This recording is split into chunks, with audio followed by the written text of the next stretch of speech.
Welcome in, Raiders. Today we've got a few topics to talk about, like the new update, bug fixes, free backpack skin, store rotation, and much more. So let's dive into it. So this morning, Embark dropped a new update where they removed a zipline that allowed players to get out of bounds on Stella Montis. This was plaguing the map and players were abusing this glitch to shoot players through walls. So I'm really glad that they fixed that. The next thing they did was they fixed the collision that allowed players to vault and fall through a wall in Bluegate. If you've done this, you know exactly what I'm talking about. You vault over the wall and then you start falling through the map indefinitely until you have to surrender. After that, they fixed material issues that caused multiple objects to not block bullet fire or arc vision. This is really good because if you ever been behind a piece of cover and an arc still spotted you, this is going to be what fixes that. And lastly, for the bug fixes, they said they fixed a gap in the collision on Spaceport Launch Tower that allowed players to be shot through the wall. Certain players were abusing this glitch, so I'm really glad that they took care of that. Now, they also wanted to give us a quick update on the patch cadence in the coming weeks. Since release, we have been patching every Thursday to catch the most critical issues while the team was in full swing.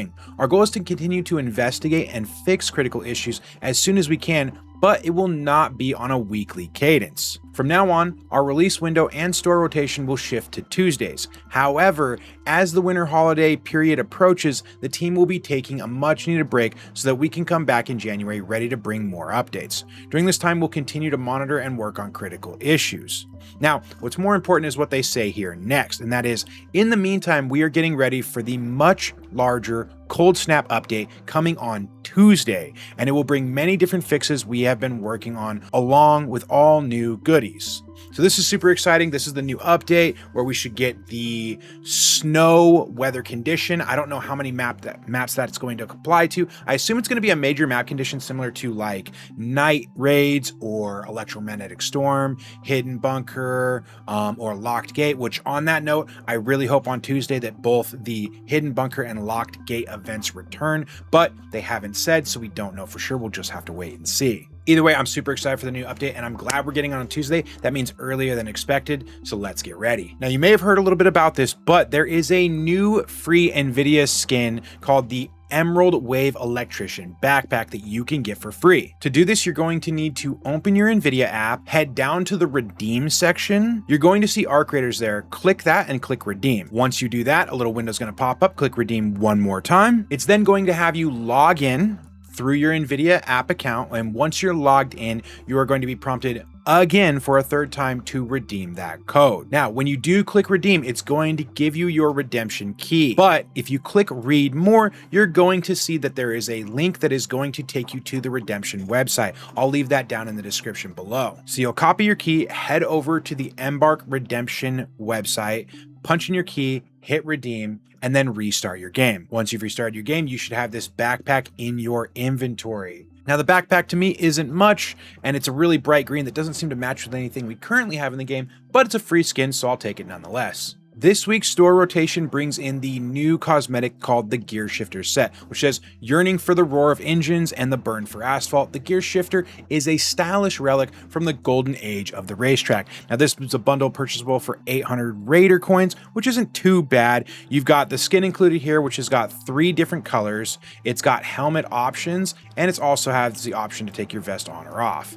Now, it also does come with an oil splatter face, which isn't too bad, and a new emote where you spit in your hands. I think for the price, it's not too bad, but to be honest, I really want Embark to go full throttle and start bringing some really cool skins. I would like to see things along the side of camo or a little bit of a military look would be really cool in my opinion.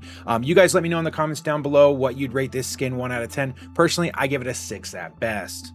Also, a topic that's become really hot in the community recently is a meme that revolves around breach and search containers.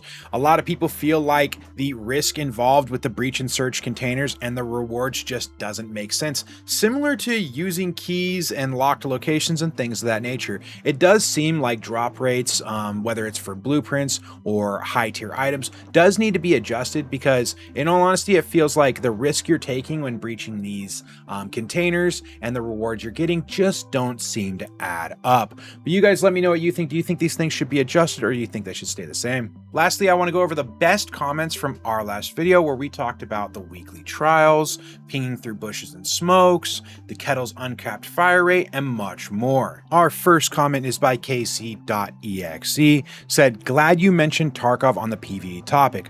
I am playing PvE exclusively in Tarkov since the 1.0 release, and it's been a blast. The story comes from the PvE mode, so even the PvP players get to experience that aspect and separation between PvE and PvP. It's great for both sides. If Tarkov didn't have PvE, I wouldn't have even bought it and I wouldn't have played it.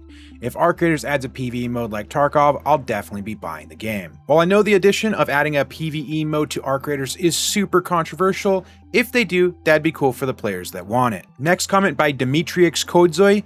"For the blueprints, in my opinion, if a raider chooses not to use a blueprint till after he expedited, it's fair game, and that means the raider found and chose not to use that blueprint, or found 2 of those blueprints being ultimately lucky. Me personally, I'll be not expediting for the first time, and some of my team will never be expediting until more benefits are revealed." And I totally agree with you here. I think that there should be changes to blueprints and the expedition process. Something like you said could be really cool. I also agree that a lot of people are not going to be using the expedition until more benefits are revealed, because I think as it currently stands, the benefits that were given are lackluster in regards to the cons of losing all of our blueprints and all of our money and stash. But we'll have to see what the future holds. This is the first expedition, so future expeditions could be even better. AQuad82 said, "Maybe the keyring could be something you get awarded as part of the expedition. There needs to be more incentives to the expedition, and quality of life stuff like that would definitely help." Now, if you didn't know, last week we talked about a new feature request being adding a keyring,